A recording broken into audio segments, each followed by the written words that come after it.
because I haven't made a video for a little while, I thought today would be probably a good chance to come on and do one of my little motivational talks. How this came about, this subject, I was speaking with a very good friend the other night, and we sort of lean on each other for support.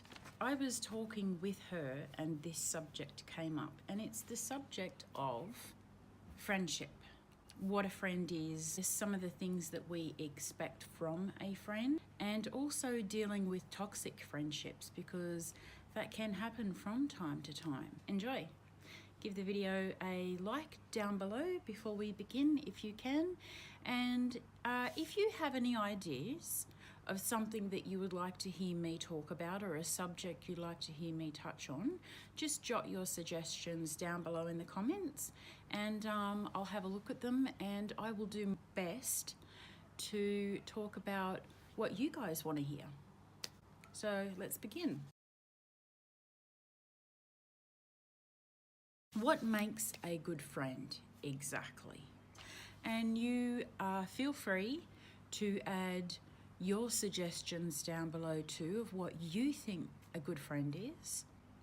There are some friends that we have for a short period of time, and there are some friends that we have for years and years, or maybe even a lifetime.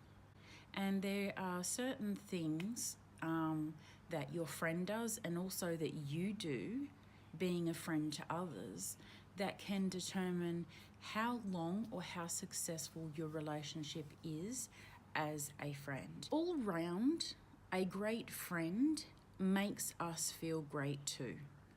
It's someone that when we're with, we feel really good. We feel happy, we feel confident, and we just have a good time. It's very important as well for our own well-being and for their well-being as well, to stay happy and to keep a positive mind.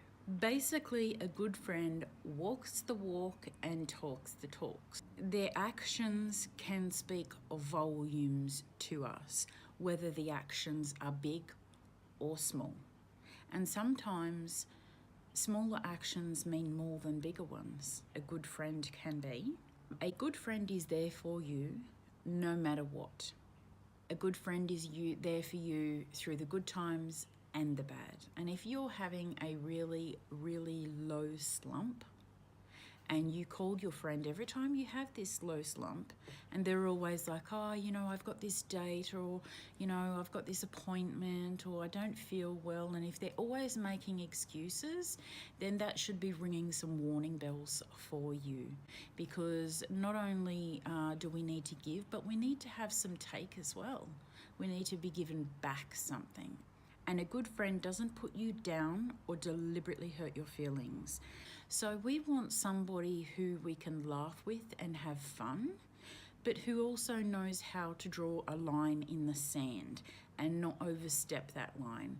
So not calling you little names that, you know, they may think are funny, but it's really sort of having a bit of a go at you and poking the bear. You want somebody who is going to help to uplift you, as well as you do the same for your friend as well. Remember, it's you know, a give and take relationship.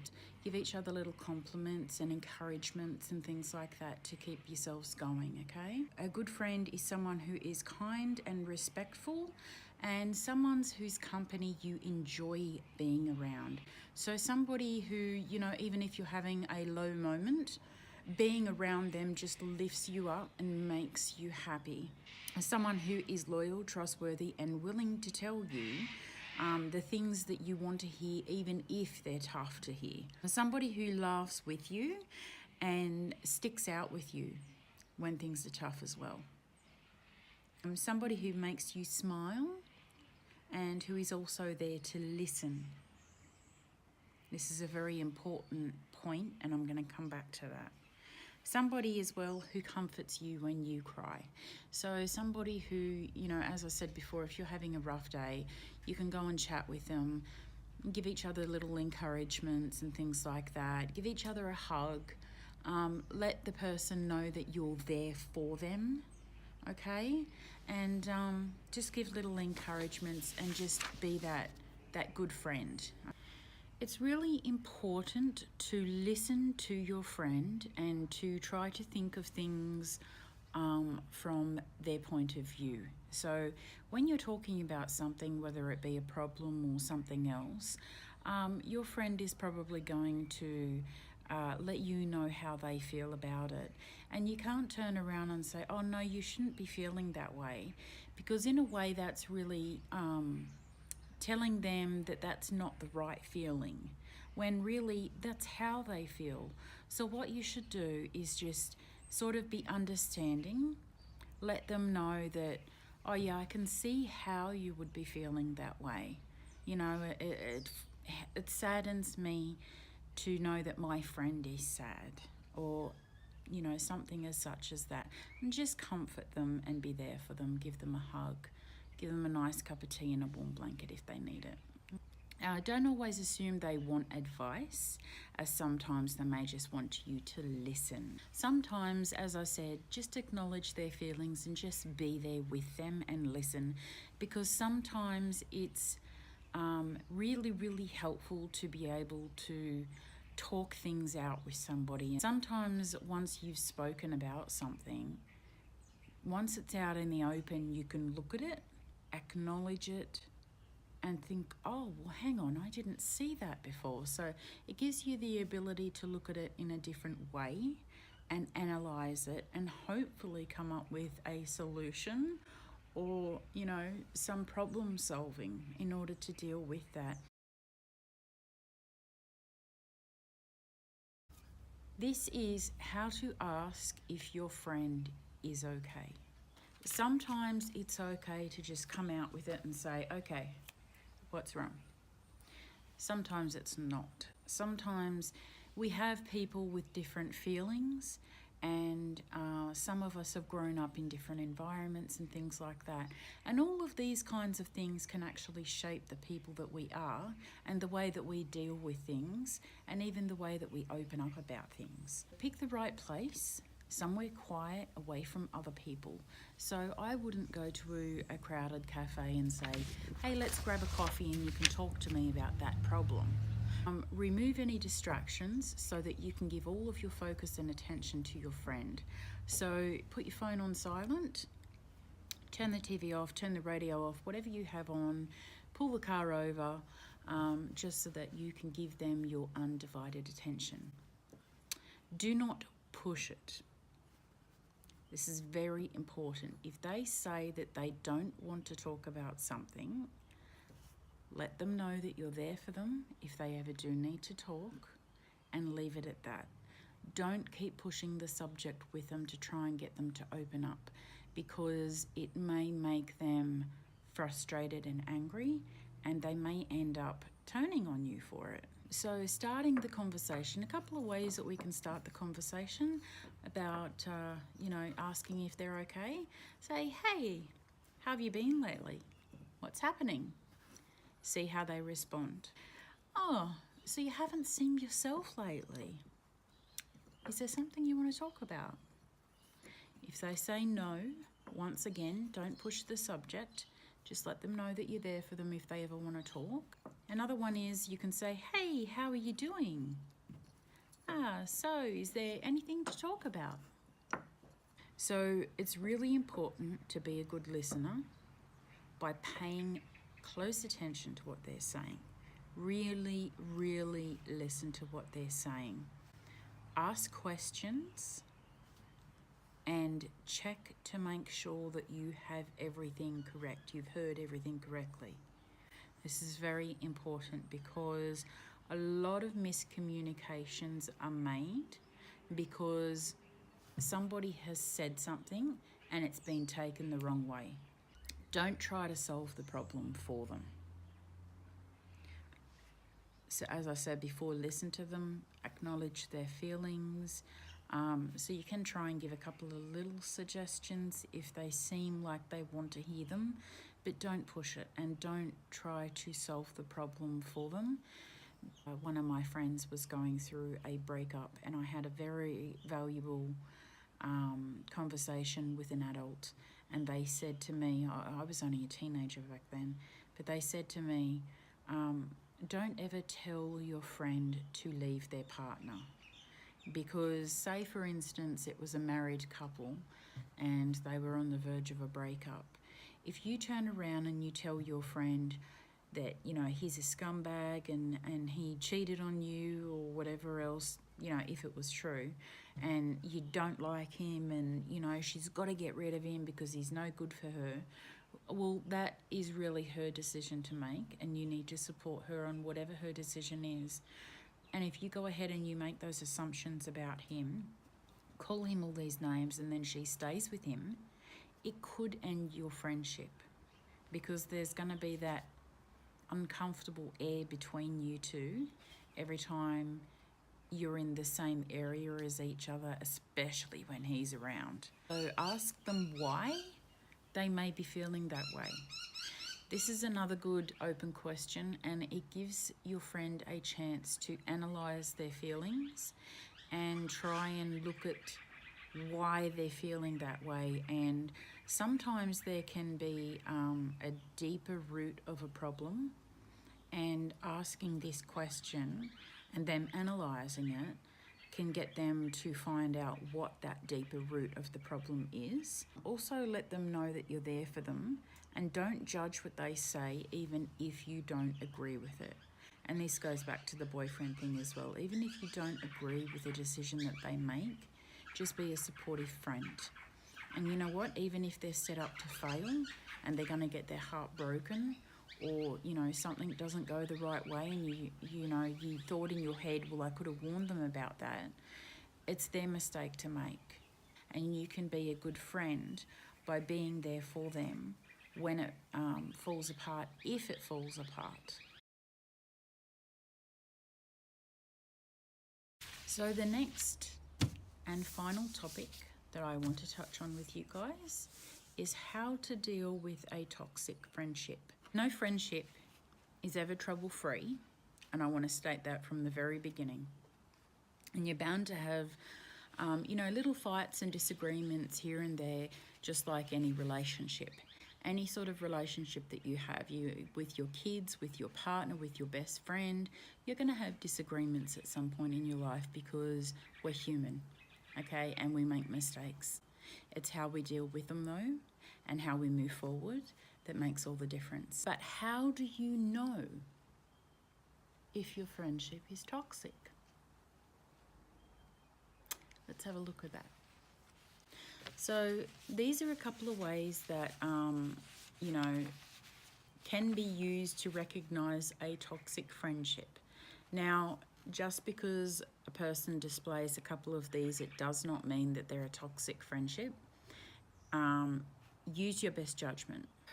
A toxic friend might have an angry or negative attitude toward life. So sometimes you're around these people that they're just angry about everything, and everything is always falling apart or no good. The people in their life are always bad. You know, their food is bad, their apartment is bad. You know what I'm saying, right?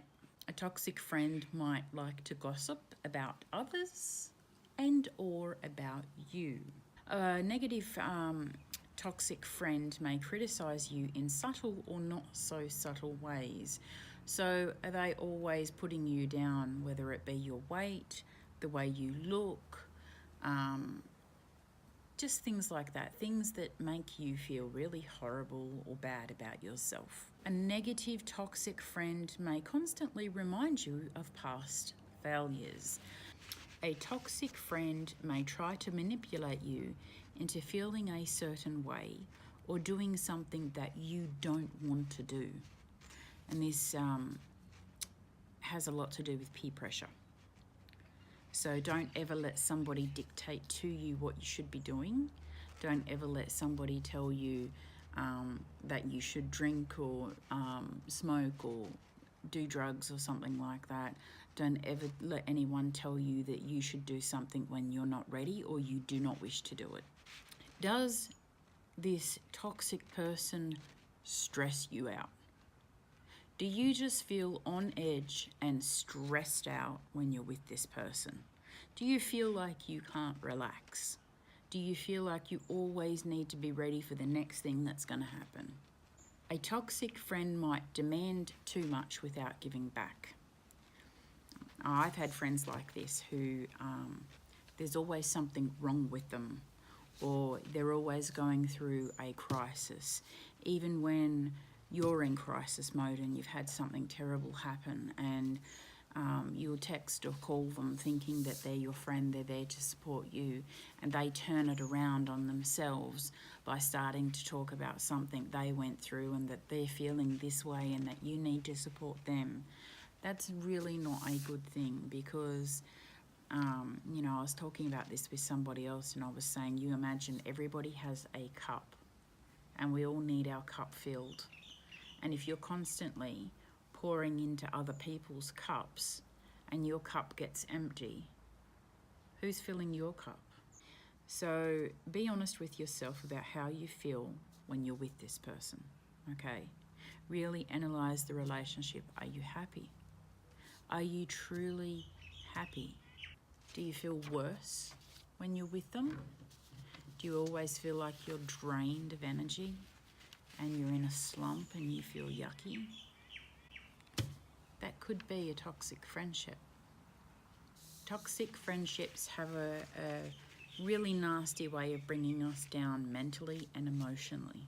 They can't really be improved, and you should think about letting them go, especially somebody who, you know, exhibits all of those symptoms.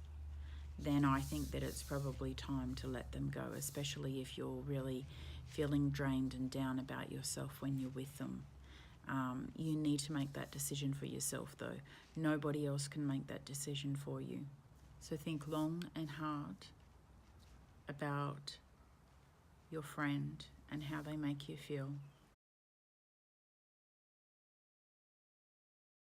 So a couple of the things you can do if you have a toxic friendship: you can say no when your friend asks for something that makes you feel uncomfortable. So point out to them when they're acting mean or critical. So if they're saying something that's really horrible and it's hurting your feelings, let them know. Talk to them about how their behaviour makes you feel. It's okay to tell them that if they aren't willing to treat you better, it might be better to let the friendship go.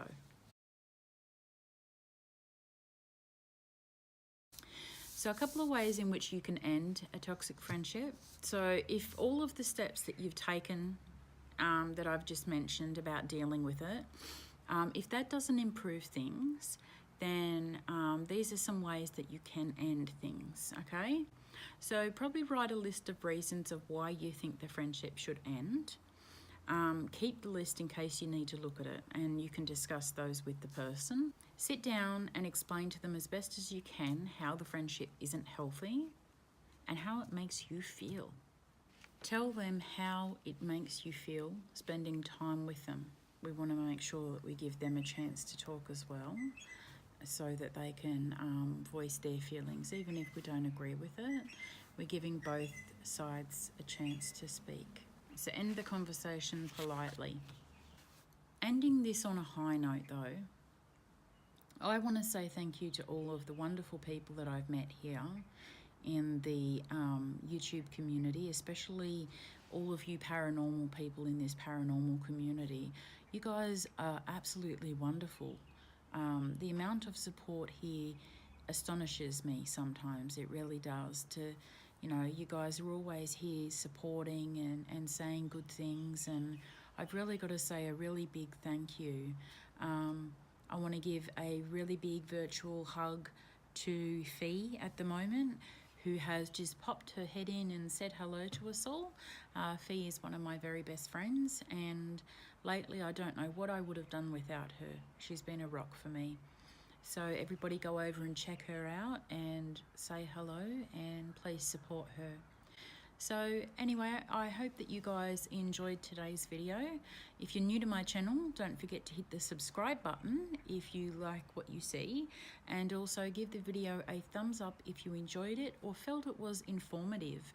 As I said before, please give me some suggestions down below if there's something that you guys want me to talk about. And we'll end it there. So until next time, guys, be a good friend and keep it positive. Believe.